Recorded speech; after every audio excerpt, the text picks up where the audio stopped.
My name is Jeff Penick, and I come from Central Washington University, a small university in the middle of Washington State. My main interests there are I teach counseling. I'm in charge of the counseling program, master's level counseling program, and I'm also director of the undergraduate gerontology program, which kind of led me into some of this. What I'm trying to find is, as I look at people as they age, what are, in terms of their sources of meaning, where they're getting meaning and purpose from and the directions they head to, what are the patterns there? Do we begin to simplify, or do we get more complex? Do we tend to start heading toward this idea of connectedness, or will we see some people leave connectedness to go toward more of an inner look? I'm really just interested in those various patterns of purpose and meaning in a very much an exploratory study manner, and trying to quantify some of these things. At the beginning of any search, you have to kind of define where you're going, so we have to look a little bit at definitions of meaning and purpose. We've seen these over and over again for the last 3 or 4 days, so I'll go quickly, but certainly the idea of goals and directions and striving means that we're going to have a sense of directedness and some sort of goal striving, and I very much appreciate the optimistic teleological, I'm moving toward something rather than just being kicked in the rear end and reacting to my impulses or behavior or external sources. Will give us at least a cognizance of order, some structure to our lives, some coherence, purpose in our existence. It should be, and I definitely feel is accompanied with a sense of fulfillment. The idea of referring to Dr. Wong here, partly because he's given us many of our great definitions that we're relying on, and it never hurts to suck up a little bit while we're at a conference like this and drop in names wherever I can. So I just want to be very upfront about that and suck up where I can. Meaning, of course, is a very active thing, and I like this. It gives us a sense of control. It gives us a sense of just in terms of personal freedom, which is our theme here this weekend, it does give us a sense of empowerment, and meaning can very much be an empowering thing. Also, just in looking at definitions, I'm coming from a definition that says we have a variety of sources of meaning that get us to where we're going. And I'll touch on these more, but certainly commitments and goals and work and enjoying success in our intimate relationships, connectedness with others are all part of these various sources. To tie in a little bit more with age, just a general description of where I'm kind of heading, that I certainly come to this with a belief and an assumption, I should say, that the discovery and creation of meaning seems especially important to the successful adaptation to aging, that how can we age and reach points in life where we're letting go of so many things and not still have things that we're striving for, and I strongly believe we are, and we do continue to strive, but I'm interested in how. Notice a little more sucking up going on here. I don't want to hit too much on literature review here, but I just want to bring out a few points that I did find that I'm either confirming or were the seed for some of my other ideas. All other things being equal, there does appear to be little change in both the strength and the sources of meaning as we age. I think this is rather fascinating. I would assume certainly something's going to change, that we strive a little bit less or that we strive for different things. Basically, the research so far is finding it stays very important in our lives the older we get, and I think that's one key we're going to hold on to. Now, on the other hand, in the oldest old, where we do begin to see some loss of functioning, especially after age 75 or so, there does seem to be some associated changes that go on a little bit in the variety what these sources are, as well as the total strength of personal meaning and resources. Now, this has been labeled a sort of a personal reconstitution, though. It can be seen rather optimistically that we're very capable of continuing to constitute ourselves. I liked, Dr. Wong, your reference to personal transformation on Thursday night's talk you gave, and I see this as a personal transformation to continue to adapt, and that seems to be what the literature shows, that we'll change at these later stages, but still finding ways to have our meaning and purpose. Magnitude of meaning scores are generally strongly and negatively correlated with depression. So we get a feel that the more meaning we have, the better sources of meaning, we'll see less depression and probably greater satisfaction in life. It does seem that the maintenance of life goals is important for our psychological well-being. Now, note this term well-being, it's going to be sort of a center point in my conclusions, which is well-being is a tough thing to describe. It's a tough thing to define, and we can measure it in a lot of ways, but in general, there's some association here. And we should certainly hope so, or this whole conference is for naught. But of course, meaning is important to our well-being. It stays that way for people who are older. Now, also in the literature, we've seen some beginnings to pinpoint, sort of in a factor analysis structure, what are our important sources of meaning. And this is just a partial list, but the literature is beginning to kind of zero down on this. But certainly relationships, my overall growth, my desire to continue to succeed and achieve stays important with age.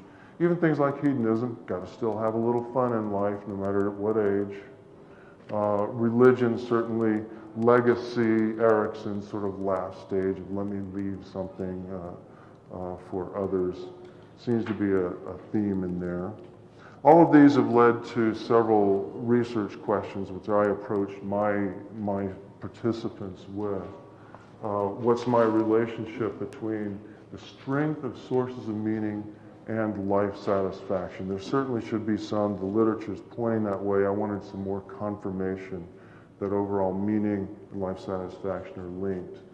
Second, an idea I've started to develop is that of meaning complexity, and can variety of sources of meaning, what I'm labeling meaning complexity, go beyond just strictly the strength of meaning, what my total drive through multiple sources is in predicting satisfaction, life satisfaction, or examining group differences.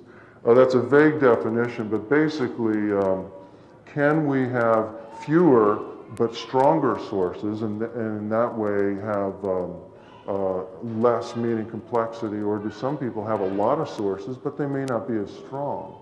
So what's the number and strength of those as a measure of meaning complexity? I was interested also in males and females. Do they differ? I think theoretically we might say females might have a greater range of sources of meaning, just in terms of especially adding a more social component, perhaps. And my last question that had to do with these participants I'll tell you about were how do particularly well-resourced people, the optimally aging people, who have the most opportunities, what can we learn from them? And I've got a couple of populations that allowed me to do this. Now, other speakers have come along and I think very importantly have said, let's don't focus all of our attention only on successful aging. We got to be careful with that term and that focus, because there's a lot of people who are not going to be out there playing tennis at 80 years old, but on the other, and would still need a lot of attention. But my interest is in learning what we can from those who are really optimally aging. So, golf at 80, tennis, whatever it may be. Hopefully for me it'll still be golf. Let me tell you a little bit about these two populations I compared. In starting off, I really just wanted to pilot test my instruments and kind of get things to see how things were going to run. And so the senior center group of 45 was in our small town of Ellensburg, a group that really we could label as fairly optimally aging folks. They came to a senior center. They represent the most active aging people. They're not at home. They're not in they are in various living conditions, but very much active, coming for activities. And I thought, won't this be interesting, because I have an optimally aging group here to look at. Well, then along came another population opportunity at another population. The Senior Ventures group was a high SES group coming to our college for continuing education. So they are extremely active, they're interested in continued growth, interested in continuing education and creativity and leisure activities, and it represented a even, in some ways, higher level of optimal aging. So here I have two fairly well-aging groups, but one even possibly more resourced and striving in even more strong ways to compare. All in all, they're similar in many ways. The Senior Ventures group's a little bit older in terms of gender, demographics. They're about the same, and what we'd expect as you start to look at older folks, of course, more females around. Not great news for the males in the group here, but our probability is not as high of hanging around, but we'll do fine. Marital status also pretty much the same. There may be a little less divorce going on in the Senior Ventures group. But what I really kind of want to get to in these differences is this idea, concept of how well-resourced there are. In the Senior Ventures group, again, a small town group, 50% are in this 10 to 15,000 or less in terms of income, where if you look over at the Senior Ventures group, more than 50% are in this greater than 50,000 income. So it really shows you, here's the beginning of that SES difference and very much comparing different groups. Ethnicity, unfortunately, with both groups, somewhat of a narrow, homogeneous group in some ways. I didn't, unfortunately, get education on both groups. I got it on Senior Ventures, but a pretty well-educated group here. In terms of instruments, one of my primary instruments was using the sources of meaning profile. It works well with elderly in terms of being a relatively short scale. It has good internal consistency and is fairly simple to do. They work it out on a Likert scale. And you can kind of very quickly get a feel of, in terms of getting a quick snapshot, where are my sources of meaning coming from? And what you can get from this, just to quickly jump to some of the results, is you can begin to get a profile where here's those very same sources, and this is the profile for this total group. And we'll talk more about these sources in a minute, but you can quickly get a snapshot that whatever this number 7 is or 6 was not especially important, and some of these are important. And you can also get what I began to look at, a sense of complexity. This is not one individual, it's the group, but I looked at basically a cutoff of 6 or above. How many people had the more of these things at 6 or above, and defined that as complexity. Some people may be lower but strong on many, but I was also interested in that complexity concept. So we're going to come back to this idea in a moment.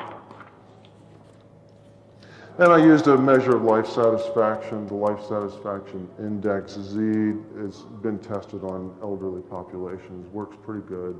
It's short again, and with my populations, I'm trying to find ways to effectively, but with some validity, get quick measures. These are just some examples of some of the things that we measured with that. I'm going to jump right on into some of our results on this. And in terms of establishing relationship, this is just looking strictly at correlations, a correlation index here, and comparing some of these. First one I looked at, this is the total sources of meaning profile scores for all the groups together, the two groups together, and here's life satisfaction and sources of meaning, and this is statistically significant, although not that large. But it's still saying, yes, there is some relationship between how strong my sources of meaning are and how satisfied I am with life using this particular measure. I was glad to see that. Also here we have this sources of meaning and complexity. These should have been closely related. This is really coming from that same scale, but it's my just seeing, does this hold together with this? It holds together pretty well, I might even be concerned that it's too strong. It may not actually be a different construct in my relatively crude way of identifying what complexity is, and maybe it's not anything that's that much different from the total sources of meaning score. So I may still want to play around with that a bit. Life satisfaction and complexity is also significant, a little bit less though, so it's not more useful in predicting life satisfaction than this total sources of meaning. Threw a little more doubt to me into, is my measure of complexity that useful? Sources of meaning, how strong is my total sources of meaning, and age is not significant, and I was glad to see that. It stays with the literature. It also says to me that as we get older, sources of meaning is not going to change. It's not going to diminish. I'm going to need just as many, just as strong a source of meaning as when I was younger. And in treating and caring for the elderly, we need to continue to provide them with some access to sources of meaning. Life satisfaction and age, also the same thing, not related. That should be a relief to all of us who are getting older. Anybody here not getting older? No, we're all getting older, so I'm glad to see that all in all, and literature is pretty strong on this, our life satisfaction remains quite the same as we get older. And although it may change how we're defining life satisfaction, and we may change how we define our health, people will say, I'm healthy and satisfied with my life at almost any stage of their life. I think my research basically agrees with yours, except on one point. That means in religion, when you compare people in 1819 to people in 80, I get older, religion becomes more important. Right, right. As that one source of meaning, yeah. When we start, and that's to me where it's going to get even more interesting. We start breaking out those profiles. How do those various sources change? The source, not in most areas it doesn't change, but in religion, that is. It will. I think cohort. That's true. Yeah, and cohort differences will be. Cohort, 50, 60 religion was not important in society, right? Right. So the cohort and age contribute to a really important of religion as a source of meaning. And you have to wonder, will the next cohort have that same importance on religion? Maybe not.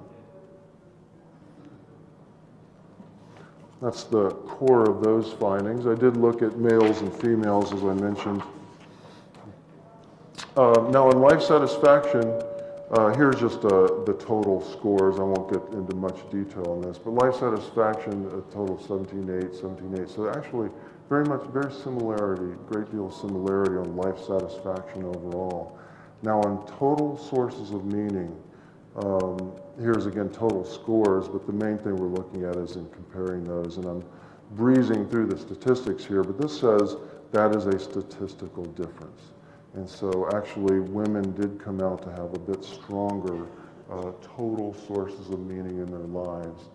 And that also translated to complexity as well. But again, I began to have more and more doubts as I looked at this. Is this really saying the same thing as I've defined it? I'm beginning to suspect so. Where I was really interested, a lot of my interest was trying to sort of begin to define the differences in these two somewhat both optimally aging groups here. The senior center group, a smaller town group, and the senior ventures, well-resourced people coming to continue to build their meaning in life. That seemed to show up. Life satisfaction, there was a statistical difference here. And it looks reasonably large, so maybe you can call that a sort of a practical difference. It really does mean that somehow or another these people are achieving some greater satisfaction in their life. Maybe that has to do with their sources of meaning, that also statistically significance is this difference in the senior ventures group and senior center group and the senior ventures, that overall they had total sources of meaning that were stronger and coming from many different sources. Complexity, again, it showed that same difference. that there tended to be more complexity coming from more sources than this senior center group. Now, when I started to look at, again, in my mind, this sort of captures what might really be interesting. When I started to look at the two groups and how they were similar and how they were different, there were actually a fair amount of similarities. They both groups, that senior center group and the senior ventures group, said, here's what's important to me. And they all said these same four: personal relationships, financial security, maintaining my values and my ideals, maintaining my basic everyday needs were important to all of them. And least important to both groups were, and a little bit different than what you're saying there, Dr. Wong, but taking part in religious activities, acquiring material possessions, and being acknowledged for personal achievements.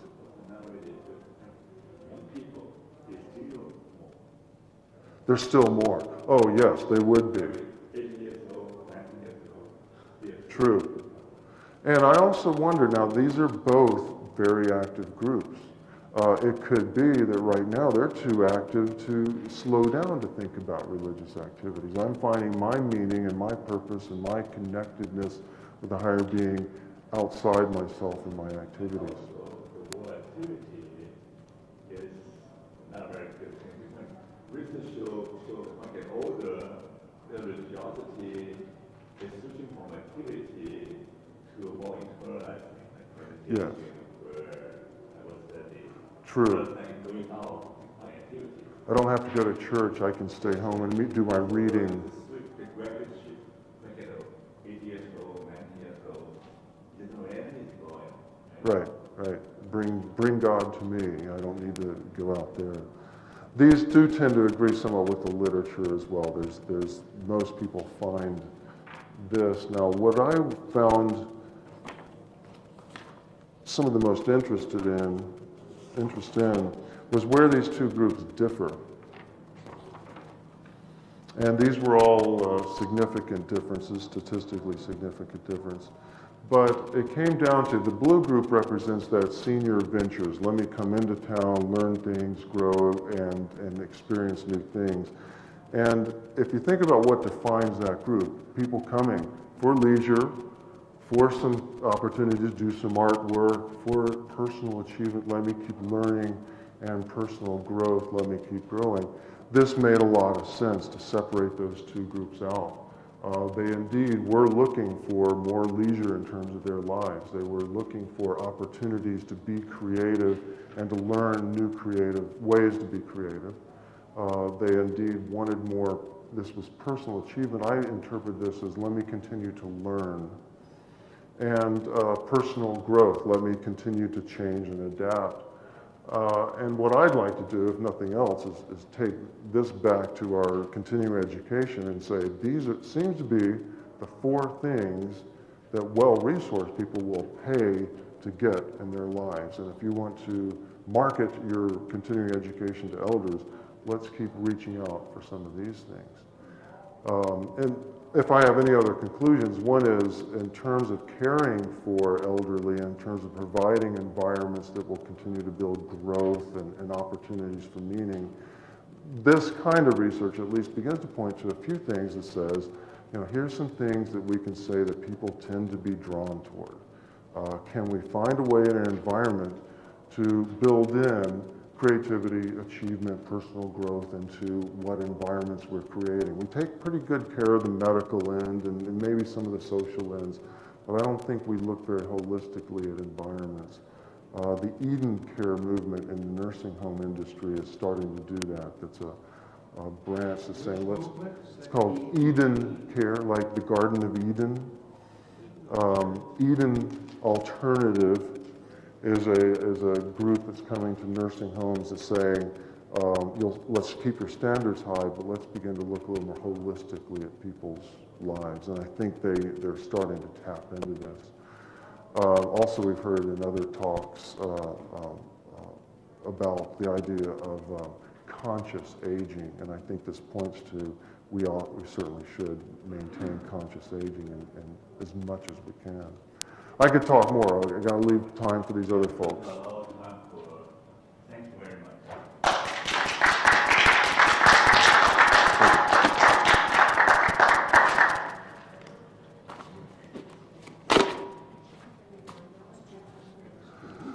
I put it together so fast I didn't, but let's exchange cards and we'll talk.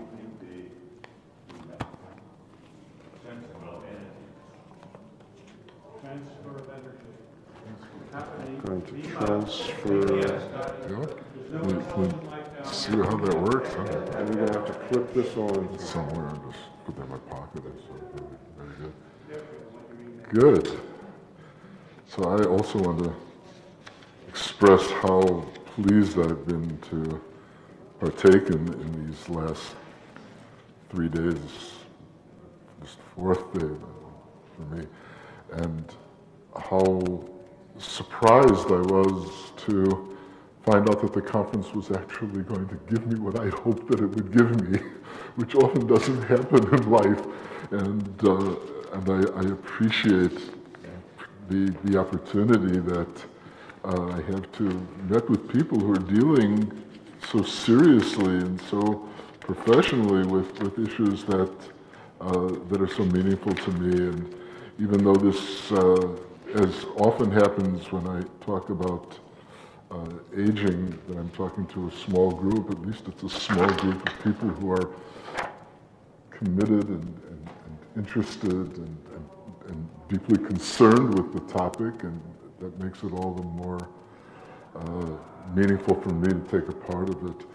I want to talk about grandparenting as a verb, and grandparenting specifically of children who have developmental disabilities.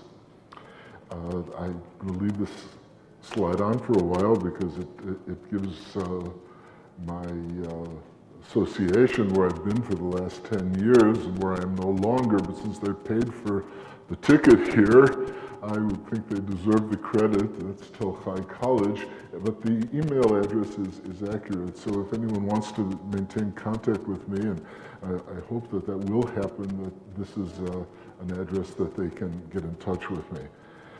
I want to talk about personal meaning in grandparenting, and my material is pretty much what you call your first stage, where you were at the last conference. Well, I'm almost there.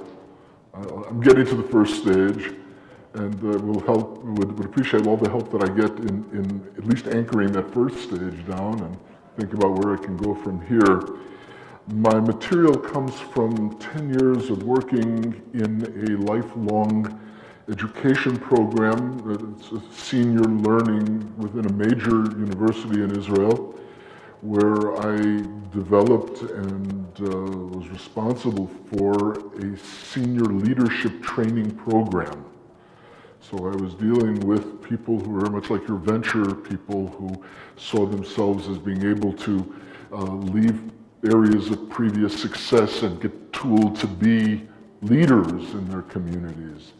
The second area is the place where I'm emotionally committed, and it is a day program for children with developmental disabilities. That's where I do my volunteering, and I've helped them set up a program for grandparents of the children who they treat, and we set up one very exciting program together with the National Council of Aging in the States that have a family friends program where people who are at the age of grandparents volunteer to be friends to families that have children with developmental disabilities. And friends are people who aren't sent by an agency to do a task, but they come there and they just be like grandparents and do whatever they feel comfortable in doing, whatever the family feels comfortable in having them do. It could be doing homework with the brother of the disabled child. It could be washing dishes, whatever comes up, and people do that. And it was very exciting for me. However, since we are talking about personal meaning, the third area of my knowledge about this comes from my grandparenting of Razi, who is my first grandchild, who is now going to be 10 years old. He's challenged with cerebral palsy and functionally quadriplegic, and also challenged with autism, which makes setting up a relationship with him a very difficult thing for even his closest family. But how important it is for me to think about myself in the role of grandfather for Razi, and of course dealing with people my age and older. I'm 60 years old. It's personal meaning. I'm 60 years old. I have 5 children and 5 grandchildren, and wow. And in talking with people my age and older about their experiences grandparenting, and in reading the literature which talks about different styles of grandparenting, the grandparent is wise sage, Shlomi Schechter, saging, not aging. We talked a little bit about him just momentarily. We talk about grandparents as the indulging person. Grandparent is the distant spirit, the one you don't know much about, but he's there in the background. Or grandparent as connection with the generations. I wanted to discuss with you the experience that I'm having and that other people are touching on also, and I don't see it in the literature. That's why I think it's really much at very early stages. A grandparent is mentor. Grandparent is mentor. Let me just read a little bit of this. I have this written out. I had no idea what I was coming to, and I thought maybe this is a place where everyone wore suits and ties and read their papers formally. But I can send you by email this paper, and because of the amount of luggage and stuff coming from Israel, it's easier for me. So if you want this paper, I'd be more than happy to share with you and other stuff that I have in English, which is helpful because the Hebrew might not be all that accessible to all of you. This paper seeks to understand the possibility of new relationships between older persons and their grandchildren with disabilities. I wish to identify the potential for older persons taking leadership roles in their communities and families as mentors to young persons with disability. This approach is based on the similarity of experience of all stigmatized groups and the special potential strength of elders to reconstruct their old age and support others in their self-work through mentoring young persons. What I'm suggesting is that, like many minorities, old people, children with disabilities, persons of color, gender issues, people have the need to construct meaning in their life that, even though we don't like to put old people into old people's homes as quickly as we did maybe 30, 40, 50 years ago or prior to that, maybe we don't put children into homes. Isn't that a nice word, homes? We want them to be integrated into the community. Still, to a great extent, society would like to have people with these spoiled identities, to use Goffman's concept, out of mind and out of sight. And if we're going to see them, they should be at least as much like the rest of us as possible. They should have their skin pulled so that they look young, and paint their hair and take off their glasses and put on, things and dress young and be young. Well, there are minorities that can pass. It's very hard for old people to pass as young people. And no matter how hard they try, it's very hard for Razi to pass as a not disabled person. So he and I have to undergo the same kinds of issues, maybe in different places, but the same kinds of issues. And looking at what do we want to be like? How do we want to be? And that in that answering those questions, maybe from different places and different conceptual abilities, we still have to answer them. In working together as we answer them, we find the possibility of a relationship that doesn't exist between adults and children. It's not teacher, it's not parent, it's not authority, it's neither of us have an adequate answer. Well, it's hard for me to give you examples of this kind of mentoring. The only thing that I can do is show you a picture I took of it. I took a picture of it.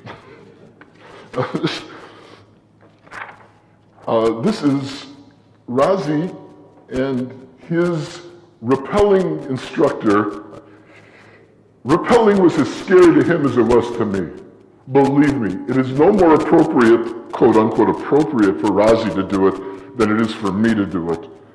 Maybe it's more appropriate for Razi because maybe he understood the potential danger in it less than I did. But it was scary for both of us. It's exhilarating for both of us. It was an equal eye-to-eye level experience for both of us. I don't know how many other experiences we're going to have as visual as this one. Does it show? Ooh, it does. You can't see the distance down to those fish ponds down there, but you can when you're going like this. Believe me, you can.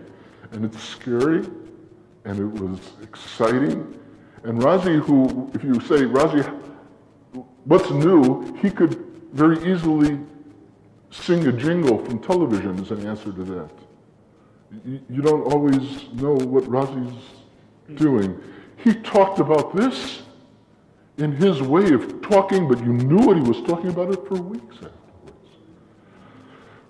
Razi is actually getting a little bit better. I take no credit for that, obviously. I don't know. He's in a very intensive ABA program, Advanced Behavioral Analysis. It's a very intensive program with every move he makes is jotted down and measured from month to month with a half a dozen volunteers, and it's an extremely intensive program, but he is getting better. And maybe as he becomes more verbal, I mean, he's like to call me by name. He says, Saba Shimshon, Grandpa Shimshon. You know, when I walk in the door, which a year ago I don't think he was able to do. So I'm challenged that these experiences that we're having together at this point may actually set the stage for a more kind of cognitive mentoring as time goes on. Enough about that. Let me share with you, and then really, you know, I've got so much written down here that it's much easier to just send it to you than to try to read it. Keep telling us what's on your heart. Yeah, well, let me show you. Well, okay. What? I still have time? Good. Then I would like to. You know, I have a quote by Paulo Freire, who's been quoted several times in this conference already. It said, "The pursuit of full humanity cannot be carried out in isolation or individualism, but only in fellowship and solidarity." And this idea of creating fellowship across the generations is something which I don't read a lot about. And maybe other people have seen material on this. We see all sorts of ways that the stronger help the weaker. The therapist fixes the broken. What was the image that was shared at this conference? But of solidarity across the generations, of saying we are both really together in this, in a fellowship. And in this fellowship, we can pursue our separate and individual humanities. And in this relationship, well,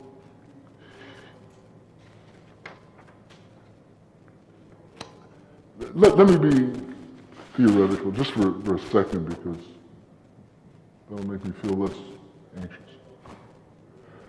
I try to think about the issues that are being dealt with by all cognitive minorities. And one issue is, how do we view people like ourselves? How do I view people in their last years in academia? You know, just before someone's going to kick me out the door and say, Grandpa, stay home. Do something else. How do I view that group? And how do I view the society? Well, the next step, of course, is to try to get serious about this, is to see, is there really this kind of mentoring taking place, or can you encourage people to take the role of mentor, or can you encourage people to let down their, to let down their barriers and to show pictures of their grandchildren and say, you know, we're here, you know, you're dealing with issues and he's dealing with issues, and maybe there's a way that we're not so different. And just because I'm many years older than Razi, I don't have to play a role of grandparent that's usually ascribed to me in my society.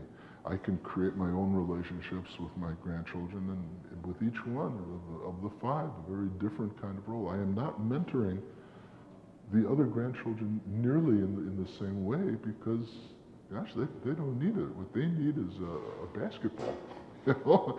And sometimes they see me in passing, you know, by, and that's fine. And that's fine. And maybe I can adjust my relationship to the real needs of children if I can get off my high horse and look at them. That's all. I would really enjoy some feedback from you, so if you find a way to do it. Dr. Wong. Yeah. Where do parents come in? So often, conflict between grandparenting and parenting with regard to how to best mentor a child or meet their needs. Well, my daughter says if Razi fell off that cliff, she'd kill me. I think that they realize, I'm talking about my own, I really don't know in general parents, but they realize that I'm not entering into the education of their child. I'm not, educating says 2 and 2 is 4. Mentoring says you got to find the answer to 2 and 2. I'm not telling them what kind of children to be. I'm not evaluating the kind of education they're getting from their parent. I'm not involved in that whole issue of the right way to raise a child. I'm not raising Razi. You are imparting your wisdom, though. I'm sharing with him issues that I haven't solved in my own life. Now, I'm doing this at this point without language, because my masculinity that's being challenged in my life at this point, which leads me to do stupid things, is unsolved issues in my life that I'm going to strive to solve before I reach 120 years of age, which is the Jewish goal for how long we're supposed to live, yeah. Could you just say a little more about that sport? Is it sort of like skydiving? No, it's rappelling. Rappelling is you go down on ropes from the top of a cliff where underneath you is nothing but nothing. Where's your safety net? How are you? If you're interested, there's harnesses that hold my weight plus a whole lot more, and you know, it's really safe if it's done properly, but it feels challenging, and it feels. In this area? Oh, sure, this is mountains. I mean, this is about as mountainous as we get in Israel, but there are places where they do it over the chasm. Yeah, I know. Okay. The comments other than that? I want to say that parents of disabled kids frequently are caught up in just all the maintenance and the education and stuff. Exactly. And having a co-parent. Now, you're doing your co-parent in your own definition, and a lot of people a lot of other grandparents might do it a little bit different, not so nobly and not so, I don't teach my kids. Yeah. Don't teach a little bit, you know, I mean, you're defining this your own way, but it's fascinating because a disabled kid offers both a frame of it being harder and easier. It's easier because the kid is being taken care of by several agencies and people. I can't do that much, so whatever I do, let's see what can happen. So in that way, it's easier. You're not completely saddled with, I have to do it. In some ways, it's harder because these kids are a challenge, and you got to find out what works with them. But it also reminds us on that list that you were giving that another source of satisfaction and dismay is the frequent situation of, my God, my kids have gotten divorced or widowed, and I'm stuck with being a grandparent, which is not the same category. But helping somebody who needs help in a family is a very intriguing, it's so much more immediate. It's different from volunteering with disabled kids who aren't your family. So there's that kind of, I'm really involved, and it's a good thing to watch for. To me, the biggest thing I'm walking away from this is to remind grandparents to take that almost repelling social breath of saying, do any of your grandkids and kids really need you in a way that's different from we love having you around, but really could they use an assistant parent, a teacher's aide? And if that's so, you might want to consider, oh boy. And what I like about mentoring is the freedom to, I don't know, mentor, not mentor, but certainly you can redefine and renegotiate your role around the conventional role of I'm neither a parent, I'm not a teacher, I'm not. And that was great. That was very inspiring. You picked up on the point that's most salient for me, that I really don't know what's going on in Razi's mind at this point, but I know what's going on in my mind. And for me, this has been a vehicle for considering my own meaning in my own life. Mm-hmm. And that's what I had to do in order to get to this point. And otherwise it could have just gone, you know, I could have been his chauffeur just as easily, because I do a lot of that.